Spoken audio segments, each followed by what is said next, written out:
Salam sejahtera tuan-tuan dan puan-puan, saudara-saudari sekalian, apa kabar semua?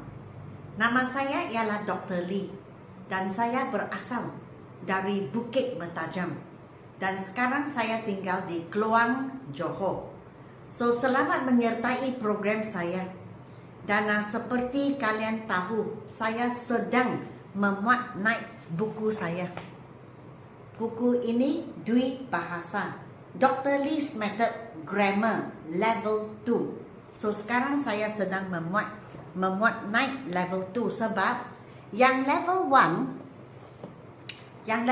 ini pun saya sudah memuat naik setiap soalan, setiap bab dan setiap halaman. Untuk level 1 ada 38 bab. Tetapi untuk level 2 kita ada 40 bab. Okay? So saya tidak akan bercerita dengan banyak. Biar saya mula. So kita sudah sampai ke bab ke-26, present perfect tense. Muka surat ataupun halaman 66-67. Jikalau kalian mempunyai buku, bolehlah buka ke muka surat 66-67. Jadi present perfect tense, mula-mula peraturan yang pertama, kita harus tahu bahawa I, you, we, they kita gunakan have, he, she, it kita gunakan has. Selepas have dan has, kita mesti ia diikuti dengan past participle.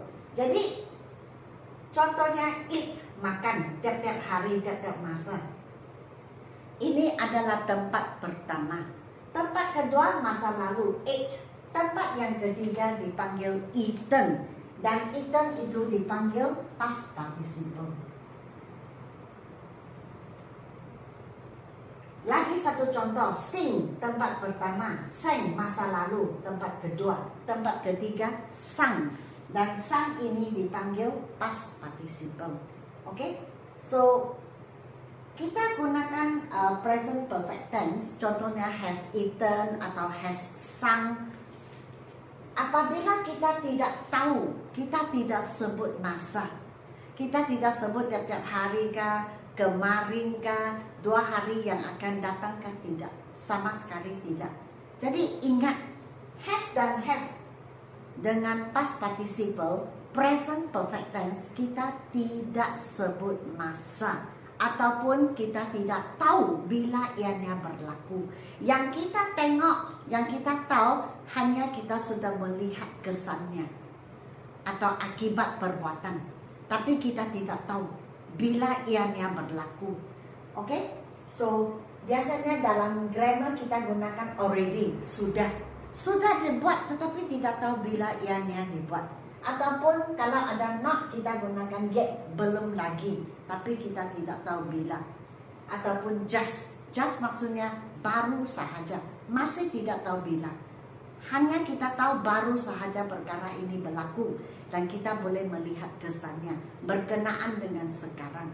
Itu dipanggil present perfect tense. Pokoknya kita gunakan present perfect tense, has atau have plus a past participle waktu kita bermaksud atau waktu kita sebut already, sudah, atau belum lagi, not yet, ataupun just, orang cakap ngam-ngam sahaja ataupun baru sahaja. Tidak disebut tiap-tiap hari kah, kemarin kah, 2 hari yang lalu kah, 1 minggu yang akan datang kah, langsung tidak sebut. Hanya cakap already, not yet, ataupun just. Okay? So, latihan saya akan baca, cuba kita dengar. I have not tidied my bedroom yet. Kalau not, gunakan yet, maksudnya belum lagi. I mesti guna have. She has bought all the books needed for school already. Jadi, kalau she kita gunakan has. Bought ini past participle, diikuti dengan already. Sudah beli, tetapi kita tidak tahu bila beli. Hanya kita boleh lihat ya sudah ada banyak buku di tangannya. They have not seen their new house yet. Kalau not, belum lagi. Jadi belum lagi. They kita gunakan have. Selepas have, see menjadi seen. Seen dipanggil past participle. See, saw, seen. Tempat ketiga. You have repacked. Oh no. He has just written. Yes. He has just written an essay about the environment. Kalau kita gunakan just, kita mesti gunakan has untuk he. Dan write menjadi written. Jangan sebut written. Kita sebut written. Write, wrote, written. You have repacked your bicycle already. Sudah buat, tetapi tidak tahu bila dibuat. Hanya kita boleh melihat bicycle-nya sudah okey, tidak rosak lagi. Untuk you kita gunakan have. Repack tambah ed untuk menjadi past participle tempat ketiga. Untuk repair tempat kedua ketiga adalah sama. Ed. We have just swept the floor. Jadi we kita gunakan have. Sweep menjadi swept dan ia digunakan dengan just. Baru sahaja tetapi tidak tahu bila. Hanya kita lihat lantai sudah bersih. It has slept on the sofa already. Sama juga. Already. Disebut already. Maksudnya kesannya ia sudah tidur. Dan untuk it kita gunakan has. Untuk sleep, past participle dipanggil slept. Slept adalah tempat kedua juga masa lalu. Sama untuk tempat ketiga past participle. Maksudnya sleep, slept, slept. Exercise 2. Untuk exercise 2, kita ingat bahawa kalau satu orang, seorang, seekor binatang, satu tempat, sebuah tempat atau sebatang pen. Kalau satu kita gunakan has.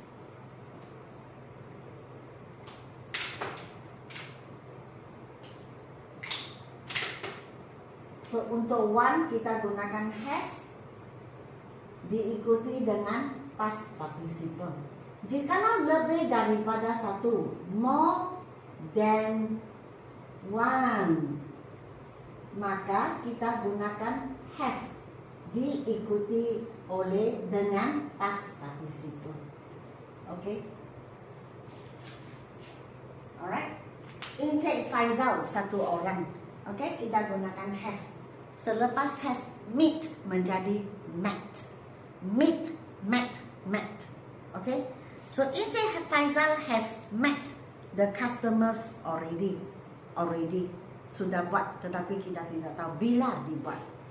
The fishermen have just caught a big fish. Baru sahaja, tapi tidak tahu bila.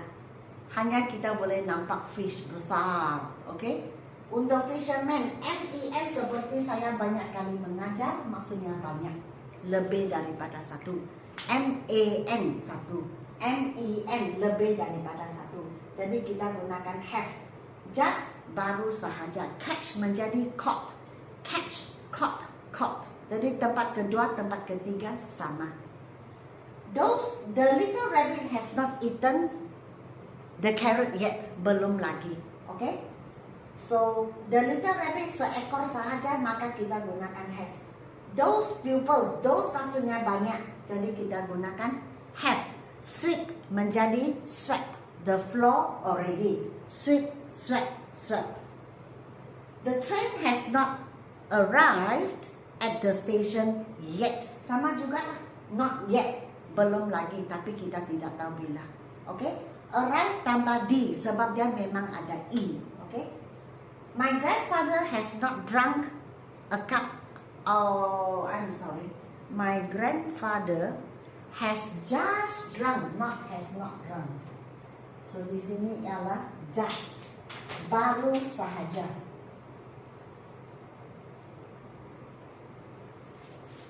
Drink, drank, drunk. Sing, sang, sang. Sama, okay? So drunk itu tempat ketiga, past participle. Baru sahaja. Grandfather satu, jadi has, seorang sahaja. Sophia and her sister have gone to the post office already. Sudah pergi tetapi kita tidak tahu bila dia pergi. Sophia and her sister dua orang, jadi kita gunakan have. Go menjadi gone, go, went, gone. Tempat ketiga, past participle. Kita tidak tahu bila dia pergi, mereka pergi. Hanya waktu kita bercakap, mereka tidak berada di tempat kejadian. Maksudnya tempat yang mereka bercakap. The factory workers have not rested yet. Workers ada S, maka kita gunakan have. Kalau kita cakap yet, kita gunakan not. Rest, rested, rested. Jadi tempat ketiga dan kedua itu adalah sama. Belum lagi. Our neighbors have just come back from the park. Neighbors ada S maksudnya banyak. Kalau banyak kita gunakan have. Kalau kita gunakan just maksudnya kita tidak tahu bila. Baru sahaja artinya. Jadi come menjadi come. Come, came, come. Jadi come tempat pertama dan ketiga adalah sama. Come, came, come. Tempat kedua itu came. Oke, jadi pun saya pun sudah habis bab ini. Agak pendek juga, tetapi saya pasti kamu sudah belajar tentang penggunaan present perfect tense. Present perfect tense maksudnya have ataupun has. Have digunakan untuk I, you, we, they atau lebih daripada satu. Has digunakan untuk he, she, it atau satu orang, satu haiwan, satu benda, satu tempat. Dan kita hanya gunakan already atau maksud already, just baru sahaja ataupun belum lagi, not yet. Tapi kita tidak sebut secara tetap. Setiap hari kah, kemarin kah, 2 hari yang akan datang kah, tidak sebut. Tidak sebut masa. Masa tidak disebut kerana nombor 1 kita tidak tahu bila ia berlaku. Nombor 2 kita tidak sebut bila ia berlaku. Itu dipanggil simple present perfect tense. Oke, so setakat ini sahaja. Bab ini pun sudah habis saya mengajar.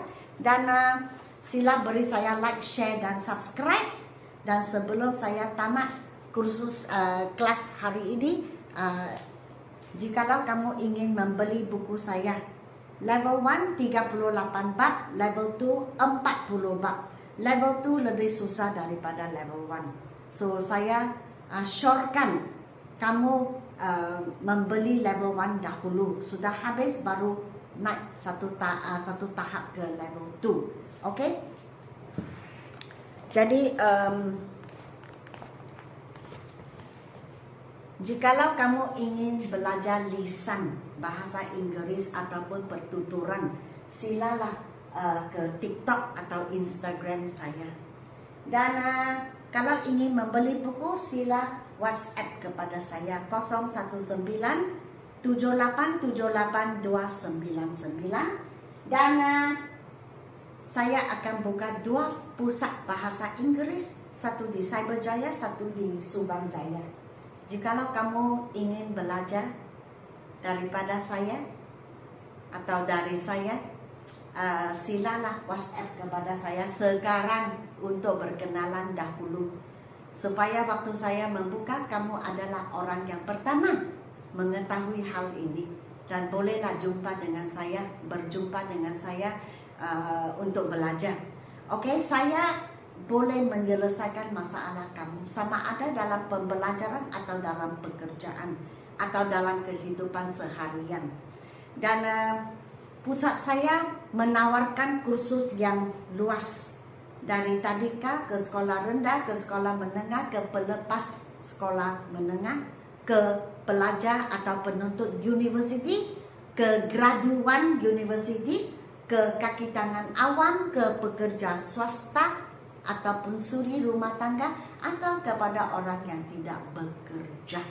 Oke, penulisan, pertuturan, kemahiran mendengar dan pemahaman, semua aspek. Dan untuk English yang saya tawarkan nanti, English tempatan untuk kegunaan di Malaysia dan di luar Malaysia, di luar negara. Contohnya IELTS, TOEFL, A-levels, O-levels. Kita panggilnya IGCSE. Semua saya tawarkan. So, bolehlah berkenalan dengan saya. Datang ke kelas fizikal saya. Okay? WhatsApp kepada saya lah. Okay, so seperti saya sebut tadi, setakat ini sahaja. Okay? Sehingga kita berjumpa di bab yang seterusnya. Lesson 27. Lesson 27, conditional tense, di mana kita gunakan perkataan if, jikalau. Okay? Grammarnya dipanggil conditional tense. Maksudnya jikalau. Okay? So, sekian. Terima kasih.